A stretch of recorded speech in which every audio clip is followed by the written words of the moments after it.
Bismillah ar-Rahman ar-Rahim. Nahmaduhu nusalli wa nusallim ala rasulihil kareem. So just carrying on from yesterday, the next element that we stopped at in respect to paying our zakat is the concept of pensions, and what will follow on from that is also shares and stocks and how you work out that element of one's zakat that needs to be paid. Okay, so first of all, obviously there are different types of pensions. Okay, one is a final sort of salary pension scheme, and then there's the money purchase, the SIPPs, personal private pension schemes, etc.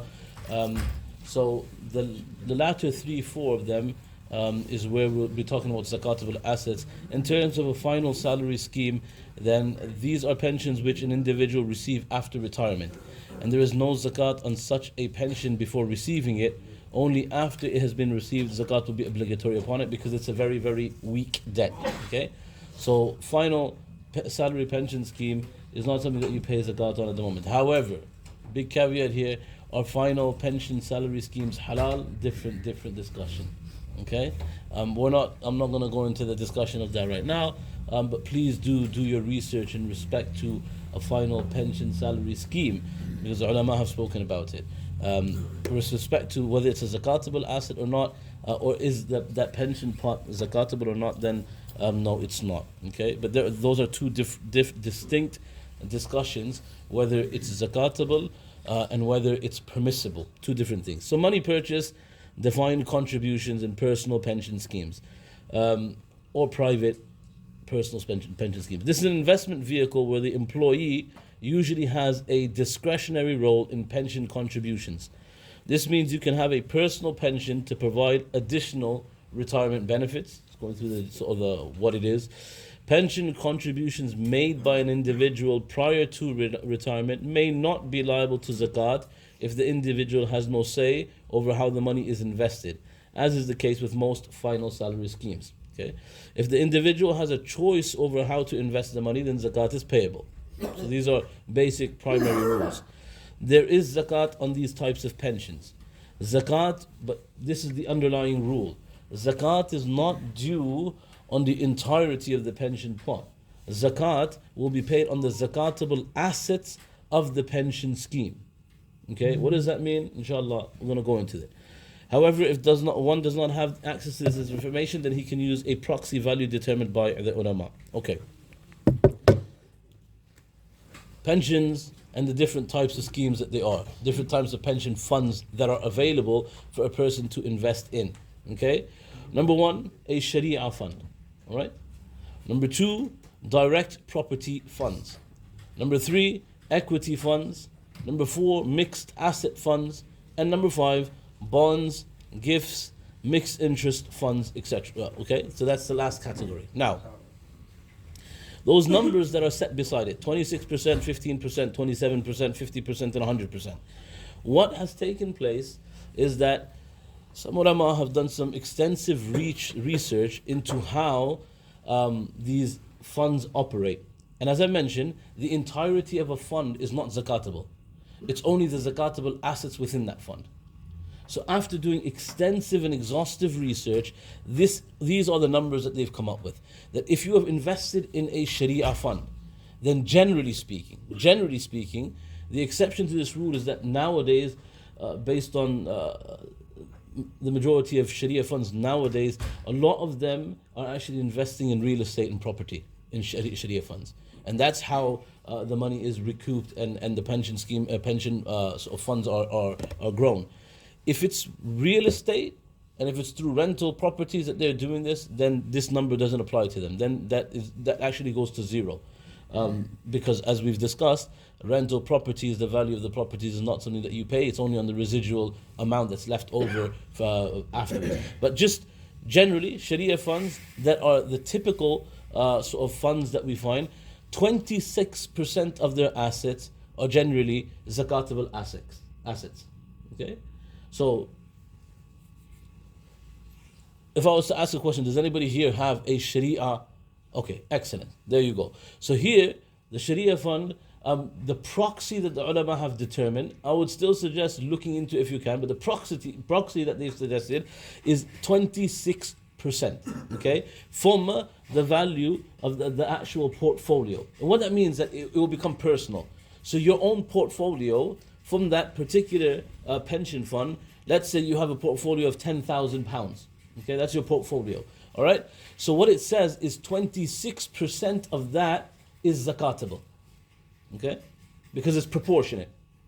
So 26% of the portfolio that you own is considered zakatable. Now what would you do with that 26% if you've been following zakat? 2.5% of that 26%. Okay, who knows numbers here? We've got accountants sitting here. £10,000, 26% is? And 2.5% of 2,600 is? Gotcha. So whatever that is, but it becomes 245% of your proportion of the zakatable assets from the portfolio. Okay. Similarly, you'd work with if you have direct property funds. Same concept. Zakatable assets there, instead of 26%, it's 15%. In an equity fund, instead of 15%, it jumps up to 27%. So you would know what type of a pension fund you have. Okay.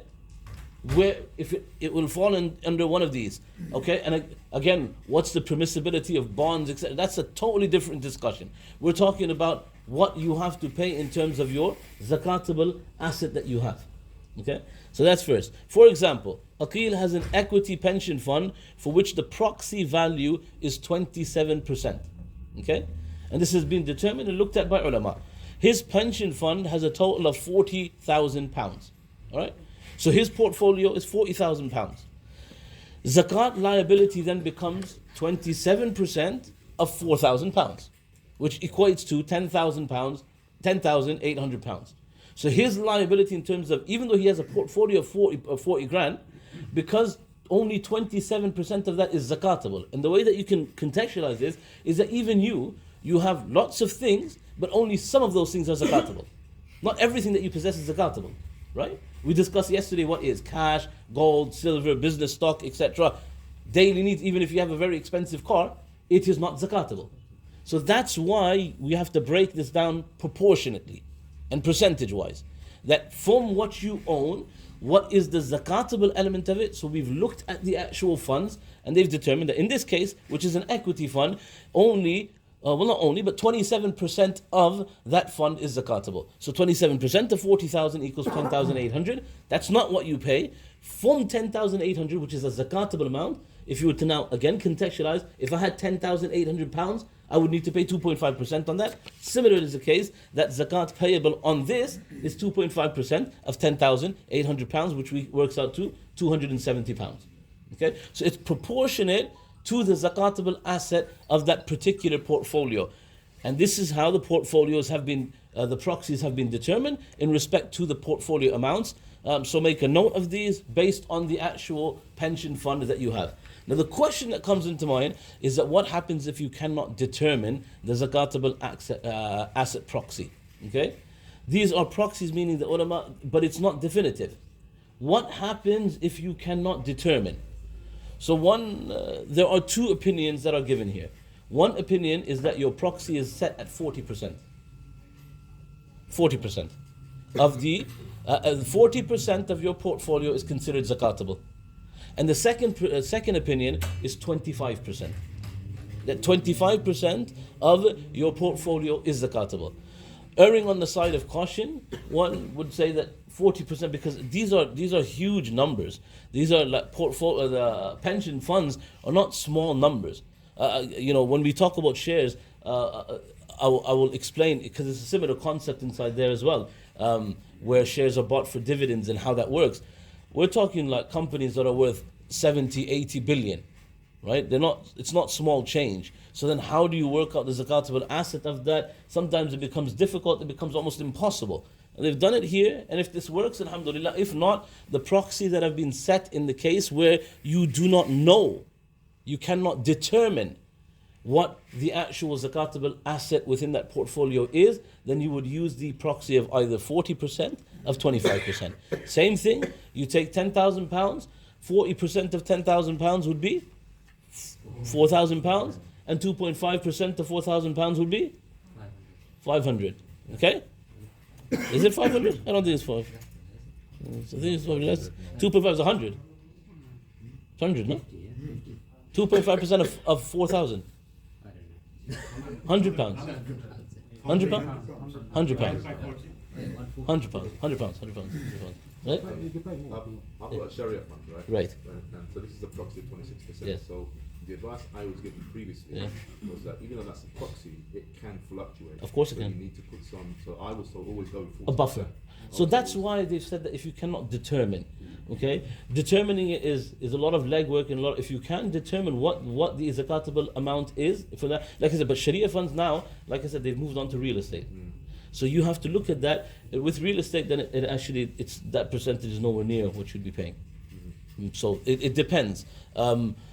What are like I said, this is almost alien to me in terms of what pensions. I have no idea. So what are some of the Sharia fund names? It'd be good to know. HSBC Amana has a Sharia fund. Okay, excellent. All right. There's another one, but I can't remember. There is Aviva has got a Sharia one. Excellent. Okay. All right. Excellent. But Mulana, now I know my company doesn't do this Sharia fund and all, Okay. but But yours is probably the first yes, final. final pension. Yeah. But the question is, where I'm now concerned, that Brother, if you because it's just very disruptive. that the threshold you're saying, now in my pension pot I have well above 10 grand, but now.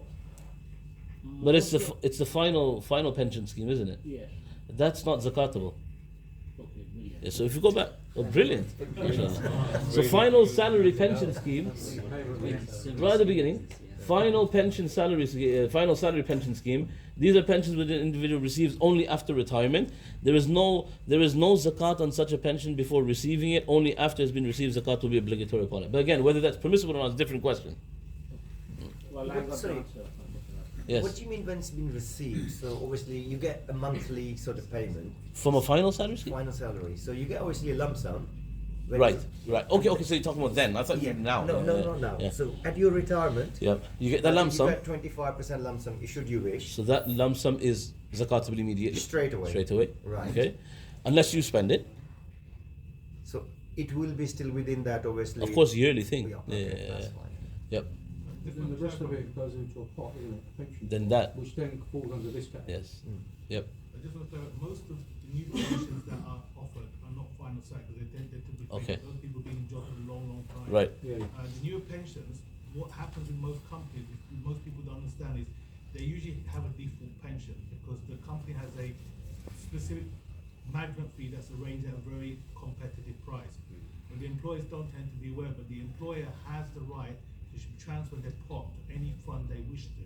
If you just contact your pensioner fund and say, look, whatever my pot is, do you have an Islamic fund that within the list? If you just choose the same fund, and what they will do, absolutely, they will sell your pot To that. and they will say this is Islamic fund, and then you just go and contact a financial consultant who will tell you, you name the fund to them, and they will tell you what the proxy is for that fund. That's and it. then they give you the card that way, and that's the easier. That's what I did because I wasn't aware until I Even do it online, contacted. so easy. Yeah, it's only So now you online. can do it online. So you Yeah. don't have to stick with the final salary No, no. scheme. There you go. You got your own login. Not final salary. No. Personal No, pension. not final salary, but you got your own login, and then No. you can switch it to yourself, but No, not final mixing salary. mixing the two things. Right. Just to add to what Okay.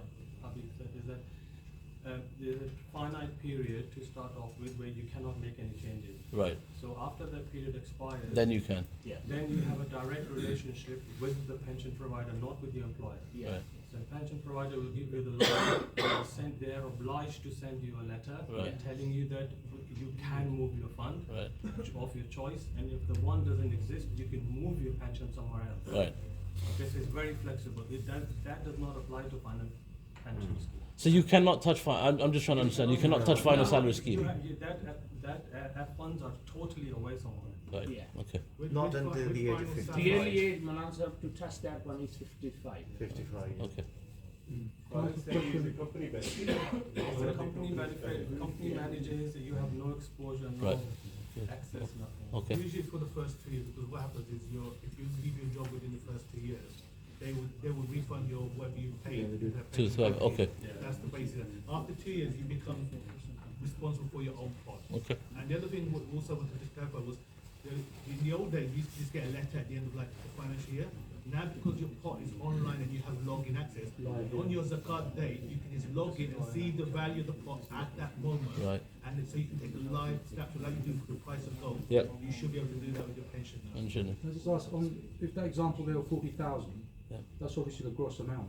On pension, personal pensions, when you claim that pension when you retire, they pay you like the net figure, not the gross figure, so it's fully taxable. So are we saying we pay the zakat 27% on the gross payment or the value of the pension? The value of the pension at the moment. At the moment. At the moment, yeah. So that will be a gross because Whatever when that they is, pay out, yeah. they pay in net. You know, it's whatever is the value at the moment. Okay. You can't Full value. determine the net at that point. Yeah, I understand. Okay. Yeah. Wanted to check. Okay, so everybody understood until now? Yeah. So just a question on the final salary thing. Well, I'm just a bit unclear on, right? You're making a choice. You have a choice, right? To You say, can opt out. no, you can opt out, right? So you're making a choice of taking money that could come to you and you're investing it into a fund. Yeah. So why is that not zakatable? Because you've made that choice. Because Put your it's an wealth extremely weak debt. And weak debts are not zakatable. That's the principle. That's the principle. Okay. Anybody have any questions on that pensions? Just Yep. I fixed my pension to gold. So do I need to pay 100% of it? On to gold? Gold, yeah. In Turkey, it's possible to do it. I think it's yeah, that would be gold. It's like cash, the entirety of cash. If the pension fund is pure cash, then it's then you pay 100%. It's 100% zakatable. Okay. Right. Now, so one question, on shares you just said. that- We're gonna get to shares. Okay. We're gonna get to shares. Yeah. But just one thing I just want to add, because you mentioned final salary pension. Is that because sometimes we get what you said, there may be slight confusion, and some people may go and close their final pension savings scheme or sell it. If you go to any financial consultant, You're not supposed to do that. or not, they will say it's financial suicide to that. Yeah. So obviously I Just don't want- leave it. Yeah, I don't want anyone to come back and then say, oh, because Yeah. of your conversation that they did. So the financial advice for final salary scheme is, if you've got one, Just leave it. and you've moved on to another company, you go to another pension scheme, which is like where you can move to Sharifa, whatever you have in your own, don't but shut it down a bit. Leave it and let it go. And then on the maturity day, then go to see a Sharia consultant, see what you do with it. Right. That's the advice that I would. What? Just so I understand, what are the implications if you close it? It's When you say financial it's suicide? a significant it's basically it's sort of financial suicide. No, in the sense that there's no other implications other than you losing money. You're losing Okay. the money. I think it's what I'm trying to say. If you say something, and like, if someone infers from what the conversation happening here, and they go and do that, then they realize. No, that's why I said the permissibility aspect of it. Go look somewhere else. You know, we're not discussing that right now. But what I'm saying is, when you say it's very devastating, in the fact that you're losing money. Okay, that's okay. That's fine. That's the only thing. There's nothing like implications to the rest of your income or something. That's what I'm concerned about. Okay, yeah, that's fine. Okay, no But you problem. couldn't close final salary. Sorry, You couldn't. you can close- opt out. Sell it. You can opt out. But no, I'm not advocating anything. I'm pointing out that there are issues of its permissibility. So speak to somebody. Speak to somebody with respect to the permissibility of it. So everybody understand where a zakatable asset proxy cannot be determined, then you move to the 40% that instead, that's the safer option, that you would then take the option of the 40%. But brothers mentioning that nowadays if you contact the actual pension scheme, they will give you the proxy themselves that this is the accurate amount. So it seems very straightforward. Right? Okay. Common transactions, that deposits, so whether you've deposited the money in an institution with somebody else for safekeeping, so with a bank for safekeeping, for somebody else for safekeeping, it's still your money and it's zakatable. Number two, down payments. When you make a down payment for something like a house, etc., a purchaser is not the owner of the funds forwarded in a down payment. When you've given that, that's a legal requirement at times for many transactions, so that's no longer yours. This money given as a deposit in a down payment is not subject to zakat. Right? So very straightforward, but they've made it clear here. Insurance premiums, zakat is not payable on insurance premiums, that month's bill, etc. Benefits, if zakat is payable on the beneficiary of working tax credits, child tax credits, child benefits, and all other forms of social security allowances. What it's just trying to clarify is that someone might come under the illusion, well, I'm receiving this benefit, so that is excluded from my savings of that I need to pay zakat on. No, that's considered a saving if it stays with you. Again, the crucial point is that if that residual income is still with you afterwards, when your zakat anniversary comes, then you need to pay zakat out, even if the source is child tax credits or child benefits. Just being a benefit doesn't mean that it's not a zakatable asset. Okay, so children's bank accounts that we open and put those that get child tax credits, child benefits, they put it inside there. If that's been done regularly, then by the time they're 18, it's quite a significant amount. By the time they're baligh, let's not even go to 18, it's a significant amount. That shouldn't be deemed that, it's come from that source, so it's not zakatable. That is a zakat, it's a saving, and it is a zakatable amount. So irrespective of how big that pot is, zakat needs to be given on it, on the date that the person is responsible. So Okay. would that apply to child trust fund then? Absolutely. Child trust fund is zakatable. Oh. Mhm.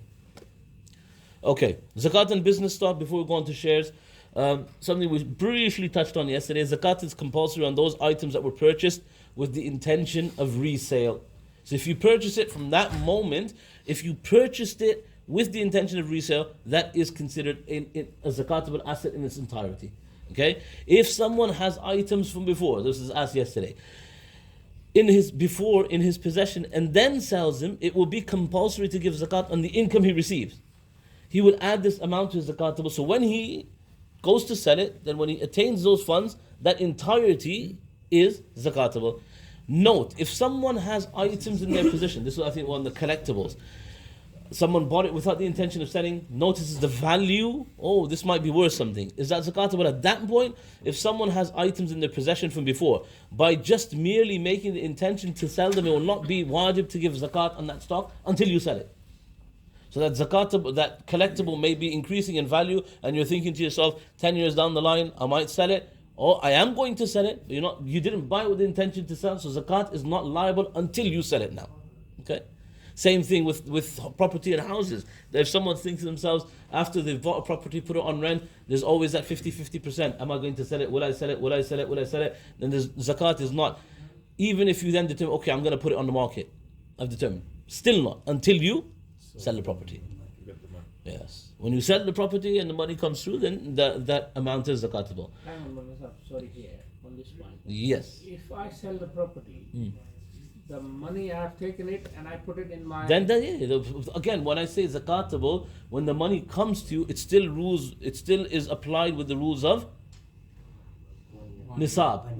It's still governed by that rule. So imagine, like your case that you mentioned, that you sold the property, but then you transferred it straight away towards something else. Yeah. Your nisab anniversary came, you didn't have the money, it's fine. It's like it's anything else. It's whether you have it at that nisab, except where you've bought something with the intention to sell. It's a snapshot. Yeah. Remember Yeah. the snapshot. And what happens if you already have a primary home and you buy land? Doesn't matter. If it's not to sell, then it's the rental element of that, if you've put it on rent. But if you've purchased it to sell, then the value of when your anniversary comes, then the value of that entire property, even if it's not managed to be sold, but you purchase it with the intention to sell, you're looking for buyers, you're active, or even if you're not active, you've just been lazy, when your anniversary date comes, that entire value of that land is then zakatable. Okay? Going back, I just wanted to mention something about the pension scheme, that what happens in the case where someone has a massive pension scheme, okay, huge, their pot is massive, okay, and they don't have the funds to pay off that zakat that time, because there is an element of the fact that you cannot actually access that at the moment, okay, then there is permissibility that you wait until you have the money to pay the zakat later for that. It's better to pay it now. So do you calculate each year? And then you pay. Yes, it's not paid that if you access it after 10 years, then on the 10th year what you have. No, you have to pay for every year. That's why it's very sensible to pay yearly. Otherwise, when your pension scheme is released, you're going to pay a huge chunk if you left it all that time away in zakat. Unless you spend it.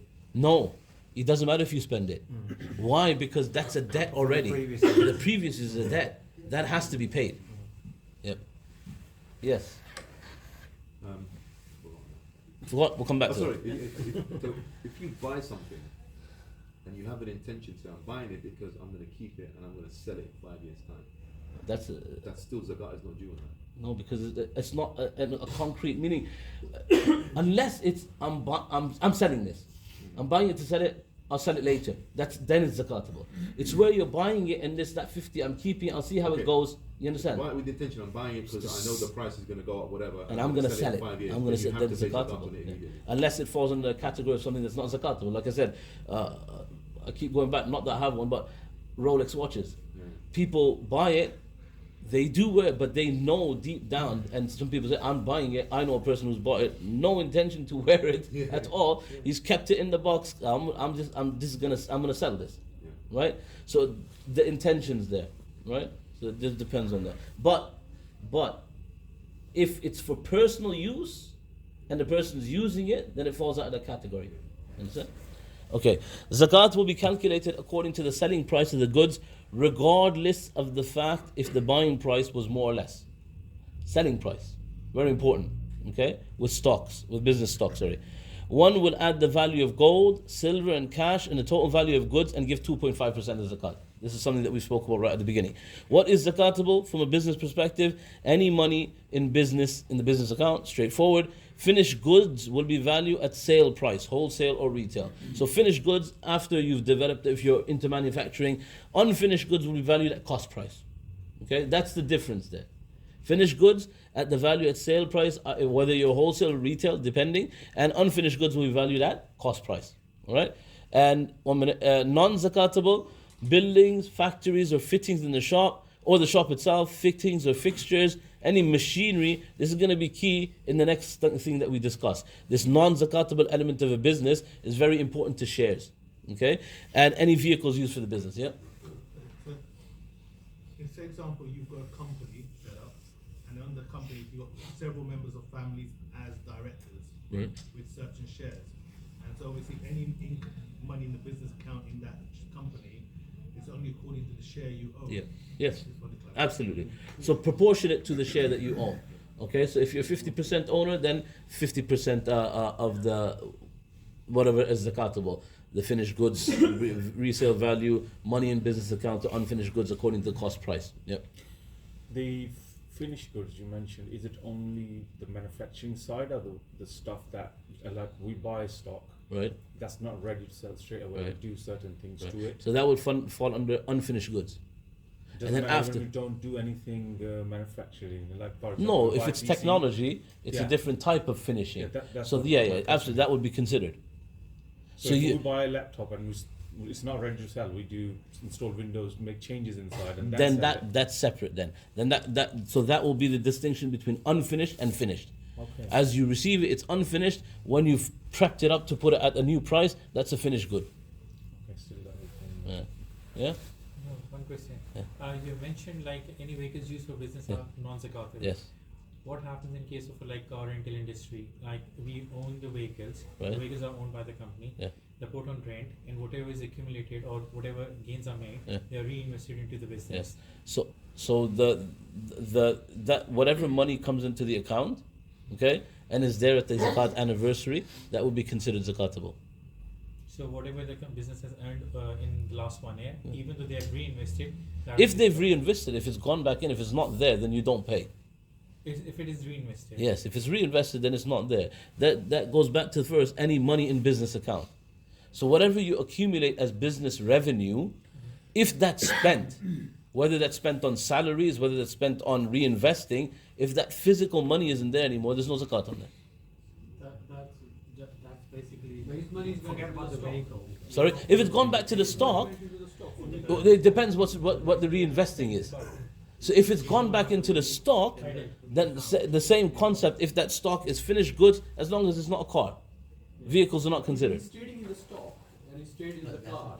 Business. But if it's a business car, it's not zakatable. Yeah, but he's No, quite it's not small. personal use. It's like renting for other people. So that's the business they're earning money from. Well, then it's cars. It's like a becomes rental stock, company. basically. So if the car is the stock, but he's not selling that stock. He's generating a revenue from that. So the revenue is what is zakatable. If you're driving a taxi, then What's zakatable is the revenue. yeah, what is left at the end of the day, yeah, that's zakatable. Because they're not selling the cars, are Yeah, they? that's exactly it. That's what they don't understand. So it. the revenue from the car. Yeah. Calm down. It's okay to ask questions. So I think the fundamental difference is that with they're reusing the cars, yes, but the car isn't a product for sale. We bought it for to generate the revenue. It's the and then revenue. on the revenue you pay. Yes. But the same thing is having a rental property. Yes, Yes, absolutely, It's exactly the same. absolutely. Yep. Sorry, go ahead. If someone sets, for example, scenario, someone sets up a company, Mm. and then obviously he uses his personal wealth to put into, he borrows money from someone else. He has a contract that a certain amount is paid every month. Would that come under a mortgage type debt? So it depends where the money has come from. Okay. So if it's a financial institution, like a bank, then it would be considered the 12 months. If it's a personal loan, then you can offset it. So you can offset the whole lot. Yeah. Okay. On a personal loan. So Sheikh, you said about the example about the revenue for the hire car, yeah? Mm. So I'm a bit confused. So if I'm buying a pair of trainers, Yeah. we say the guy will count pay and you sell it and you cap it on the selling price. So if I buy a pair of trainers for £50, Yeah. and I sell it for 100, it's £100. Right. I pay the Zakat. But when we're talking about rental, Mm. do you then deduct the cost of what it's cost you to rent that vehicle? No. Or is it on the full amount? Full amount. So I leased it for £100 to a customer, Yeah. I'm paying £100. But what's left after the £100? If it's not used, If it's not used, if it's sitting in your bank account. Okay. So let me break this down. So I'm just trying to understand. Yeah, of course. It's complicated. So listen, let's say your business sales in your rental industry, in the rental cars that you've done is 100,000 a year. Okay, Mm-hmm. that's the revenue that you've generated. Yeah. Then you have costs. Yeah. The same concept. The costs are deducted. Right. So whatever the costs are, whatever those liabilities are, So it's half. salaries, into whatever scheme that you're paying them, however you're paying them, into the petrol that you use, whatever it may be, yeah, all the liabilities, and you're left with £25,000, Mhm. okay, in your bank account, right? You then look for any other finished goods, but in the industry, it's not that. In the industry, the car industry, it's not going to be there. It's only about that bottom line. So what's that the number. difference between, example, with the trainers, where it's cost me £50 to buy it? Yeah. So, in the example compared to the business, it's still a home business as such, isn't it? You're trying to make money as an income addition. So why would it be on the £100 when trying to sell the trainers, and only the 25,000 you're taking all the cost out? Cost What's the out. I'm trying to understand what the difference is, because we're both trying to earn money at a different level, obviously. Why is it different? Why is that on the selling and that one is on the net? Because you're going to Big recoup difference. the cost of the £50 when you sell the product. £50 is inclusive in the 100. You're going to recoup that. Hmm. You're gonna. It's not. You're not. You understand? If you take that cost out, Yeah. it's taking it out against what? Because when you said it, in actual fact, then you're at zakat time, it's almost as if £150 you're getting. Yeah. From that perspective, Yeah, right? I understand. Yeah, whilst there's no selling of the product in the other one, so the costs are involved. So that's why they said finished goods will be valued at sale price. Whatever the cost of making that to the final finished product, that will be removed. So if you've spent money, that will be deducted from your business liabilities, right? So in this case, where it's just about me flipping stuff, Yeah. I've bought something for 50 quid, I'm going to sell it for 100 quid. I'm still going to get my 50 quid back. Yeah. You understand? You're paying on the full Yeah, price. yeah. That's why. Yeah. Yeah? Okay. Okay. Now this is where zakat on shares, where it's about knowing the business, and this is where there's a bit of investigation that has to take place. Purchased shares to resell. The entire holding is so there are difference of why shares are purchased. One is a share is purchased for dividends, where you get dividends on a quarterly or half yearly or yearly basis, and one is where you attain, where the objective is just eToro, you buy shares, you sell them tomorrow, or you sell them as soon as they raise a bit. There's no element of dividends involved inside that. It's simply using that as a business. Entire holding is subject to zakat, where the purchase share is there to resell. For example, I purchased some shares at the rate of £5 with the intention of selling them when their value increases. Now at the time of paying zakat, the value of the share becomes £10, right? Thus, zakat will be obligatory on the current value, which is 10 and not £5. All right? The reason is that the share itself has become an article of trade, for it was purchased with the intention of resale, and zakat is obligatory on the current market value of goods and merchandise. Okay? Okay, so that even that probably that answers the same thing about the trainers as well, right? Yes, Wasim. Just asking if we're coming on to schemes like share save schemes that companies put in place to support employees over a 4-year period. That's where dividends come in, right? After 4 years. So, but that share is based on dividends, right? So that's where it's going to come in here. The next one. So the one that's purchased, that's the one that's bought. Like I said, lots of people are into buying stocks and shares now, simply because there's an element of making money in it. It has nothing to do with the dividends. It's simply to purchase a stock and to resell it. Then that is zakatable on the entirety of its value. Okay. Number 2, purchase shares with the intention of receiving annual dividends, which is basically a share of profit in owning the business. Lots of major companies give shares to their employees, and they receive dividends from those particular shares. Next, EY, companies like AstraZeneca, etc., they give out shares to their, as part of the perk and benefit of being an employee of that company, they give you shares and you earn dividends from those particular shares. Okay? Zakat will be compulsory on the dividends on the percentage of zakatable assets of the business. Okay? So this is something we've already spoken about, understanding the concept that not every penny within a company is zakatable. There are zakatable assets within it. All right? So that's very important to understand. So, for example, raw material and finished goods, meaning one is allowed to subtract the value of those items which are exempted from zakat. What are exempted? Going back to our list: machinery, land, furniture, cars. That list that we just went over. Anything that comes under this category of non-zakatable can be deducted, okay, from the actual portfolio of the shares, of how its value, market value, based on. So now there's you have to do a lot of inquiries with relation to this. There's a lot of investigation that has, and there's no proxies available. You have to actually, and it's though it sounds daunting because you're dealing with billion-pound companies, it is very possible, because access to this information it's not a secret. Okay, companies on the FTSE, etc., they all have their financial statements available. Okay, so it's just about being able to work out. So, for example, AstraZeneca. Okay, they have.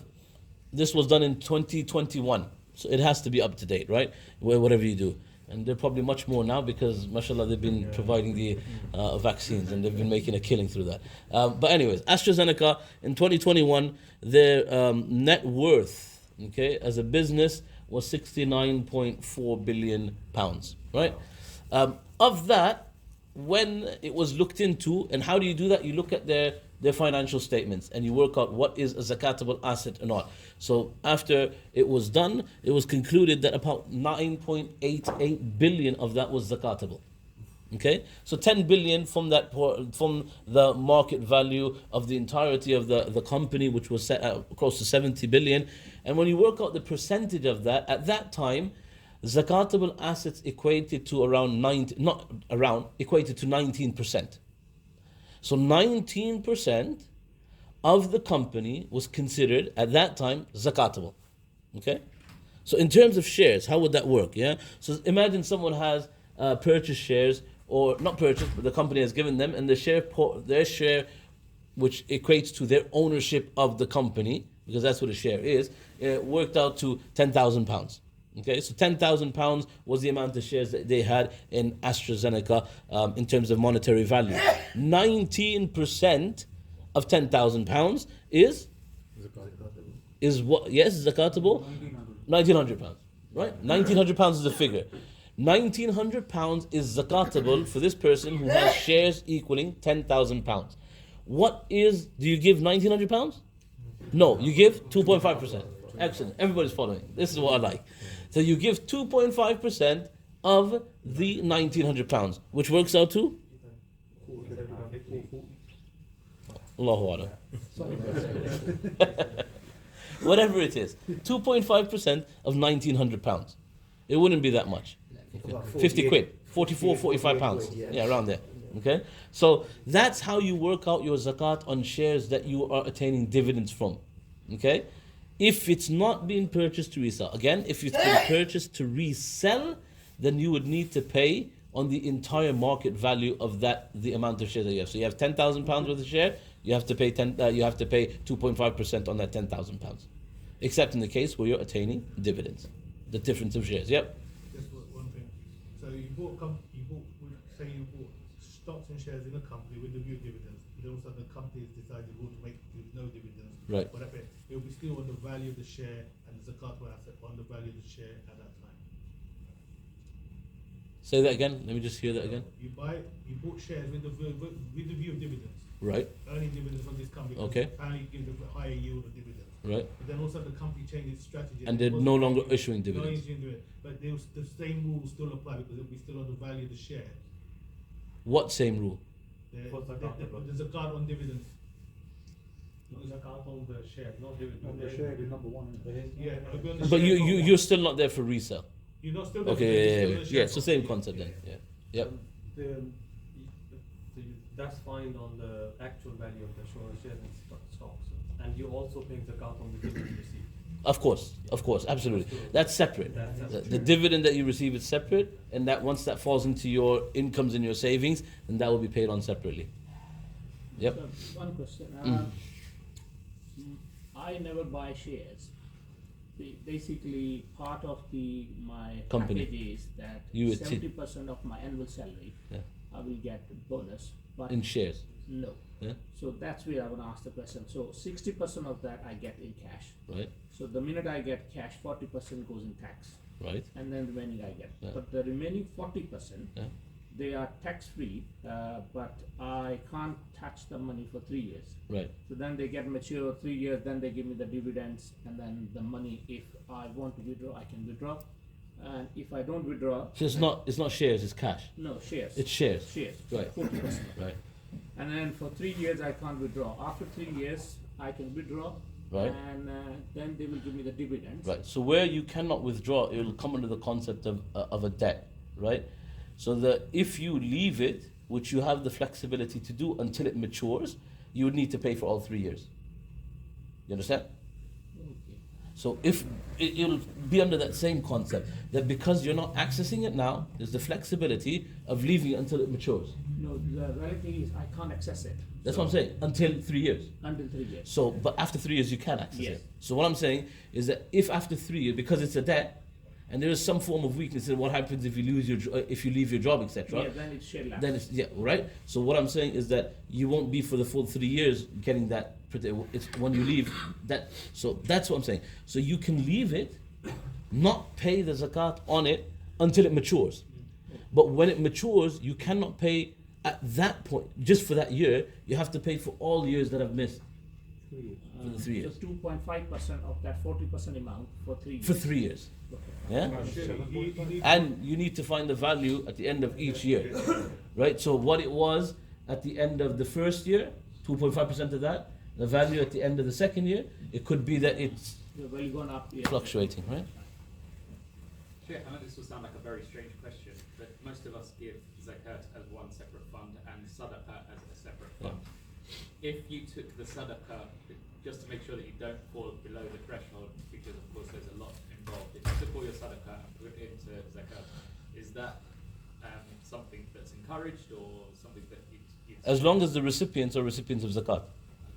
There's no harm in overpaying your zakat. That's the question. None whatsoever. As long as the zakat, because when it's given as zakat, it has to reach the people that are deserving of zakat. It cannot reach anybody else. That's where you have to be very careful. Yeah? I'm going to ask one stupid question because I don't know how to put it. So I just want to make my mind clear. Yeah. In our deen, if let's say you taking money and you're paying 40% immediate tax, does our deen has any flexibility of zakat in that capacity or no? No. That means we have to pay that 40%. Because that 40% is not being used on the masarif of zakat. Zakat has to be spent on the people that Allah has highlighted in the Holy Quran. The armed forces are not one of the masarif of zakat. Right? another probably silly question. But what's the criteria for a person who receives the sadaqah? Is there a threshold? Sadaqah? No. Yeah. Sadaqah nafila, nothing. You can give it to a friend. You can give it to a rich person. The ulama, they mentioned that it's not the best thing to give sadaqah to a rich person because they don't need it. But technically, sadaqah, as long as it's nafil sadaqah. And let me just explain this concept because lots of people are confused about it. What are the different forms of giving? Okay, in Islam, there are only two forms: zakat and sadaqah. Sadaqah has two categories: sadaqah nafila and sadaqah wajiba. Sadaqah wajiba, which Allah has made mandatory on certain, it's just an example. One, sadaqatul fitr. According to the Hanafi school of thought, because of the hadith of Ibn Abbas, sadaqatul fitr is wajib. You need to give it. That sadaqatul fitr cannot be given to anybody but the recipients of zakat. So zakat has categories. We went over the categories. I said, how many categories? 8. 8 categories. Anything that falls under zakat or giving under the name of zakat has to be given to one of these 8. Sadaqah wajiba, wajib sadaqah, like sadaqatul fitr, or if someone vows that I'm going to give for the sake of Allah, that becomes wajib. Okay, that is given to one of the 8 masarif of zakat and nobody else. Sadaqah nafila, nafil sadaqah, can be given. So this, I know people do it and I don't understand the reason it happens, but because we're so, I think this is an Asian thing, that of zakat, sadaqah, masjid fund. There should only be 2. There should only be zakat, sadaqah wajiba, and sadaqah. Lillah, all these other words. Lillah, someone actually said to me the other day, well, I've given you this money for lillah, fine, I'll put in sadaqah. No, not sadaqah, lillah. I said, what do you mean? This is for Allah, because it's lillah. So what's sadaqah for then? For poor person. So I said, no, that's not how it works. Sadaqah is giving charity for Allah to whoever, including poor people, right? But sadaqah nafila, nafil sadaqah can be given to anybody. Sadaqah wajiba and zakat can only be given to the 8 recipients, or 8 categories of the recipients. Masjid funds come under sadaqah. The sadaqah is charity. Given to the masjid is charity, right? But possibly because people didn't know the distinction between sadaqah wajiba and nafila, that's why they've created separate boxes in places.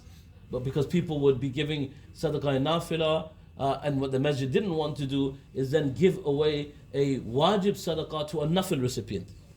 Yeah? Understand? So in this system, you're likely to get a masjid fund, both sadaqahs in there. No, that's why they create the sadaqah box. The people can, I don't know. So what people will do is they'll only put sadaqah, irrespective if it's nafil or wajib, in the sadaqah box. And so that will always be dispensed properly. Because what masjids tend to do is give sadaqah only to the zakat recipients. But technically speaking, there's only zakat, sadaqah wajiba, and sadaqah. Should we have 2 buckets when we come around during Salah time? Yeah, I think, I'm not sure which one I'm putting. Is it the masjid that I'm putting in? When the bucket comes around? What is it? That's masjid. That's masjid. It says masjid. It's masjid. Any collection that we do in the masjid, unless it's stipulated otherwise. Unless it's said otherwise. So when we have people that come, then we say they're collecting for their masjid, they're collecting for this, they're collecting for this appeal. So that's why people need to be aware of the rules behind giving. So if someone has zakat and see a person coming around with the fundraising for the masjid, zakat is not something that you can give to the masjid. I'm just trying to think what's preventing. Oh no, I've spoken about this lots of times. Maybe a reminder. Lots of Actually, a times. reminder about wajib by nafila, because it does confuse people. No, but you do say it, don't you? You make it very clear. Verbally you make it. Visually it's not, some people might not think it's... Because when they see the bucket coming around, they don't distinguish. And they just put, sometimes, they put zakat. So with zakat, that's why I said, as a community, as a people, we should be aware that zakat has recipients. And I should not be just giving to anybody my zakat. I was speaking to one person, mashallah, extremely wealthy, and he was giving to different charities. He asked me about certain charities. So what time? Any time I give, I just give zakat. And I'm thinking, because he probably has a lot of zakat to give. I get that, but are you giving to the right person? And then if you are not, then your zakat isn't accepted. So you have to be careful of how you give zakat and who you give it to. Okay. So an example, Suppose I purchased some shares of a particular. Did we go over this example? No. A particular firm worth $100. Now 10% of the company's assets are in the form of raw material, 10% in the form of cash, 10% are produced goods, and 10% of the assets are goods which are under process of being manufactured. So these four things are all zakatable, totaling 40%. On the other hand, machinery, land, furniture, and cars total 60%. So how much of the company shares are zakatable? 40%. Okay? Zakat will be obligatory on only 40% of the shares. 2.5% of that 40%, here in this case, $40 is zakatable, whatever 2.5% is of that. For example, another example, that would purchase some shares of a particular firm, Plum, worth £100. Now zakat will be obligatory on the zakatable assets of Plum. Work it out. Again, how do you work it out? You go to their financial statements.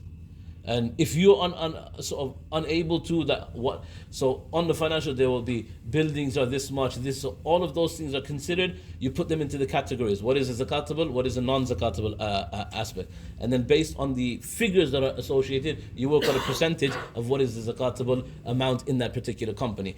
So in the form of 10% in the form of raw material, 10% in the form of cash, 10% produced goods, and 10% assets are goods which are under process of being manufactured. Totally 40%. On the other hand, the non-zakatable assets work out to 60%. So in this case, zakat will be obligatory on only 40% of the shares.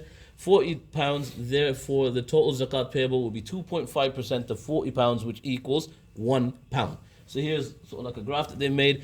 The darker blue is the non-zakatable aspect of the company. Raw material, cash, produced goods, mid-production goods equate to about 40% or equate to 40%.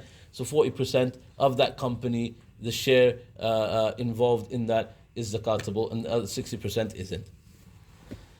Finally, just a question on stock. So, what about stock appreciation rights? What is that? So that's where my company used to do it. So that's where, as a benefit, they assign you a stock appreciation right. So it's linked to the share price of the company. Let's say it's £100 today. So they say, okay, we give you 100 stock appreciation rights at £100. Now, what is stock appreciation? So that will vest in 4 years' time, 3 years' time, 5 years' time.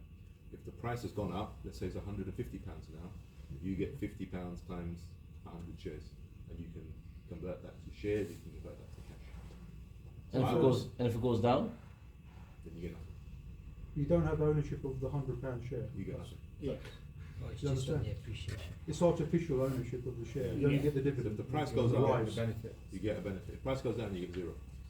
So that'll go under category 2, isn't it? In your presentation earlier on. It's on the dividend only, isn't it? And like I'm just trying to understand the concept. I don't understand the So it's concept. a benefit. Right. So say, thank you, well done, you did a great job. Yeah. We're giving you 100 stock appreciation rights of our company. Which is a stock. No. No, then you don't actually own the It's stock. artificial. It's a right Artificial after a owner. period of time to then become an owner of the stock. But you let's say the value of the company now is £100 per share. Yeah. So let's say we give you 100 stock appreciation rights. Right. Now you have to stay at the company. Right. For whatever it is, 3-4 years. Yeah. After that 4-year period, when those vest, so that you can now make a decision to say, I want to them. now convert them to shares, or I want to sell them and take the money. Right. Now, what you don't get the share price value, you get the differential. If the price has gone up to 150, You get £50. you get £50 per share. So the question is, up until the point they vest, we don't know. do you have to consider that for zakat? I don't personally think. I don't think so. No. Is it not similar to margin trading? But you're not paying for it. No. Margin trading, you're paying, isn't it? It's a benefit you get. It's an incentive to stay with the company. Yeah, exactly. Yeah. It's not something you're investing in. So I think there's a technical difference. But I don't even understand. It's basically what is called LT, long-term investment plan. We work for a good company. Any vacancies? Lots of perks. You work for the government, you get salary, that's it. It's an incentive which companies give to the employees who they value. So Naveed is very much. I've learned much recently. and it's hypothetical. I just really think of it as hypothetical. It's really. So it's just a perk. It's a perk. It's not. If first of all, there's no guarantee of it. No. It might not materialise. Yeah. So, but what it's not tangible. That's the word. Yeah, not tangible. Definitely when you attain it, the zakat will be. Yeah. I'm just thinking about the 3 years. I'm not even certain of that. No, because there's no ownership of that. That's what I'm saying. That there wouldn't be any zakat for that. It could But be yours if you are there and it's still performing. Then we will give it to you. I wouldn't comment on. I'd have to look into it a bit more. Subject to. Is their way of saying basically, for example, like say the company says, you're doing well. What I'll do is, if 1% of my 1% of my company shares do reach a certain value, I'm going to give you that profit of that value at a particular time. If we don't do well, you won't get it, but it'll be a benefit as a perk. So if you do well, So it's a future benefit. It's a future benefit. And you don't own it now. You don't own it. You never own it. And it's the benefit, Malan Sahab, You own to the stay right. with the company. Yeah, You don't own the right. share. You own the stock appreciation right. Okay. Like you stay there long enough, and investors, you It get doesn't to come materialize. back. If the value goes down, is there a possibility of loss or No. loss? No. There's no Nothing. loss. You don't own it. Nothing. You don't own it. You don't own it. Will you not come into another thing? It's not gonna Like, Yeah, but it's not a transaction. There's no transaction. There's no transaction. There's no It's ownership. a You've not purchased it. Gharar is where I pay something and then there's uncertainty. Right. This is just the company saying, what I'm understanding, the company is saying, you're great, we want you to stay. If you stay, we will give you this as a benefit in 4 years' time. Almost like a future contract. It's a formal agreement. A formal You agreement. get a proper contract, whatever, right? Get Right. certificate. Yeah. No, but did you stay there for longer than 3 years to get anything There's from no it? fixed amount. Huh? It's not even a percentage. It's an uncertain It's amount. almost like a formal IOU. That's what it is. They give you a document saying, we will give you this if it goes up, but only the difference. The simple And if way you to stay the understand I mean, is that if you want to do research, company- Malan Sahab, you can research on the, and it's called long-term investment plan.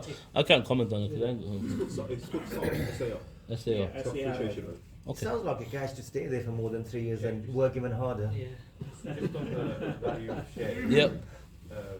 Company assets aren't necessarily reflective of share price. So for example, a lot of tech companies, they might not have as much assets and their share price is reflective of future earnings or future potentials. So are we still going to apply this percentage rule given a particular company might have very low assets, might have like 10% cash, but the potential earnings or the future Potential earnings wouldn't be. But in terms of share prices, it's sort of potential earnings is sort of It's what inclusive in that. it is including the share price. So, But potential earnings is not a zakatable thing. but since we're using the share price, for example, in the previous slide, It's a proportion of the share price, not the share price. Proportion of it. It's a percentage of it. okay. So for example, in the previous slide, So let me explain something first, and then try and okay. So what happens in the share price? What is going to be taxed from a zakat perspective? Not taxed, but what is going to be zakated is from that percentage of, let's say, £1 that share is. How much of that £1 is a zakatable asset? If it falls under the category of zakatable asset, fine. If it doesn't, then it's excluded. Now, so whatever you're talking about now, that whatever the share price is valued, its value is based upon, it would still have to be looked upon that when you break it down, if there are 10 factors, which of those 10 factors are zakatable? And how much proportion is zakatable according to that? So the Understand? question is that hypothetical valuation? That's not a zakatable thing. Is that zakatable? No. That's not zakatable. I think your question was the difference between the cost price and the market value. yeah. So I think like practically, like using percentages wouldn't necessarily be the right way of going about it because How else would you calculate the zakatable element of that price? I think like finding out the nominal values from a balance sheet, and then instead of working out a percentage, if you work out the nominal value, and then that's a zakat amount rather than a percentage of the share price. But the percentage I is a think your question generalization, more isn't it? pertains to the share goodwill prices- aspect of the share it. prices, as Sheikh said, might have 10 factors, but you don't know. It's very hard to quantify exactly what proportion of those 10 factors. No, but the Sharia has told us what is zakatable and what isn't zakatable. You understand? I understand that. So that's the only thing that would be considered. That So, is so my point is, so for example, you've got, I don't know, Apple is worth $100. okay.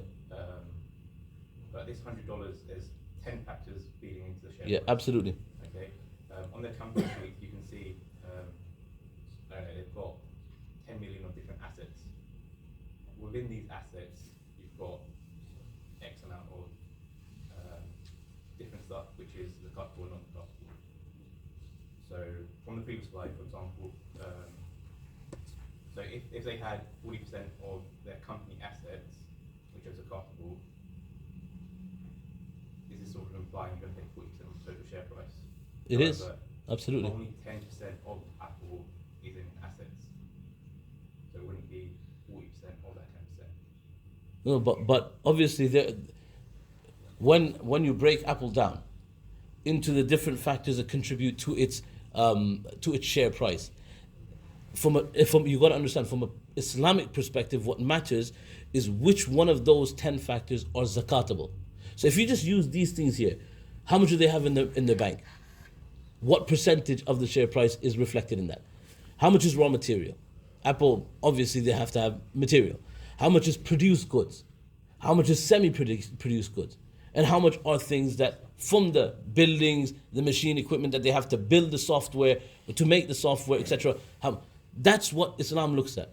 Can I just jump in here?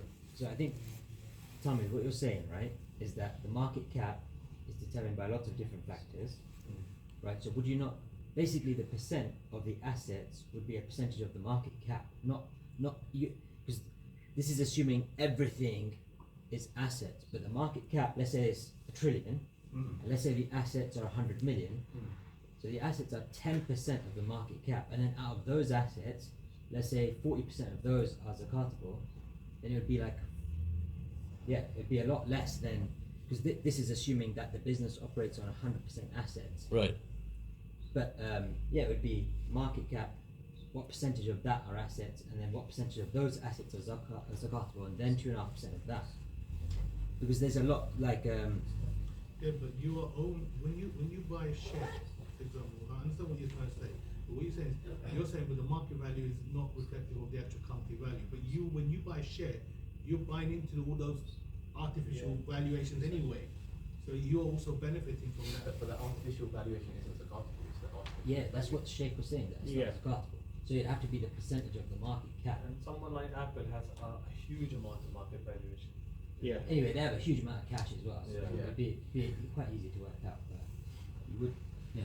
I think the point we're making that wouldn't that be all on the model balance does sheet? not apply to all type of shares. Yeah, I think, as in, if you just look at it, I think it's too simplified because there's a lot of other factors which isn't incorporated. Yeah. There's a lot more detail, and we are moving into service industry a lot, where raw material and all that is really minuscule, to be honest. It's all about services, people pay, and then you know. Well, what would have to be looked at is whatever you're talking about, is that zakatable from a Shari perspective? And would it fit under the 60%, or would it go under the 40% within that sort of sphere? That's what will have to be looked at. And I can see why they've done it this way, because it's very difficult to come up with a generalized model for all that. So it's just not going to be easily possible to do. One of the last few slides, intention must be made at the time of giving zakat to a qualifying recipient or to one's agent, or at the time of separating zakat funds from one's total assets. Okay, intention, it doesn't have to be verbalized, you have to know that you're giving zakat, right? It doesn't have to be said, doesn't have to be told to the person as well. You can give, let's say, food parcels without telling them that this is zakat, knowing that they are deserving recipients of zakat, and it would be acceptable. Paying on behalf of the spouse or children, it is permissible to discharge somebody else's zakat from one's own wealth, so it doesn't have to be from their wealth, on the condition one has approval and acknowledgement from the other party. Please note that zakat is not payable on haram income. Okay? Zakat is not payable on haram income. Drug dealers, no. The entire value of haram income must be given in charity. Right? One may either give this money to those deserving of zakat without the intention of zakat, or to charities. There is nothing wrong or dubious with accepting this money, because the sin devolves back to the person who wrongfully engaged in the unlawful transaction and not the actual money itself. An usuli discussion that does the money itself become tainted, or is the person responsible? Okay, living example. This is just breaking down sort of a zakat scenario. Assets £200 in cash, 4,000 in the bank, £180 owed, £1,000 of gold, trade stock. Okay, so this is telling us that that stock has just been purchased to sell, not dividends. 7,000. Deductibles 240. Total 12,140 after taking all the deductibles. 2.5% of that is £303.50. Yep. Quite straightforward. We've already had the question. You mentioned child trust funds, right? Yeah. So child trust funds, I assume, would work on the same principle as of pensions. yeah, absolutely. Before the percent. Yeah. Where does the majority of the zakat, what's your advice on where does it go? I mean, we're talking about obviously the poor and the needy. Do we, as Islamic people, tend to focus on the recipients being Muslim? Is There should be. That's a condition. But is there examples where it's provided to non-Muslims, zakat? Used to, not applicable anymore. Okay. No. So 100% of it is Muslim. Towards, okay. Community dismantle Abi? Because he wouldn't have time afterwards to put them away. No, so if the person who's receiving the money, you're giving it to, Open the blinds. We don't need this now, right? Inshallah. Yeah. So go on. Yeah. so they want to know what the money is for. Can you refuse to disclose? You can just say it's a hadiyah. Just don't tell them it's zakat. You don't need to, because many a times people won't even accept it if you tell them it's zakat. That's the Any other questions?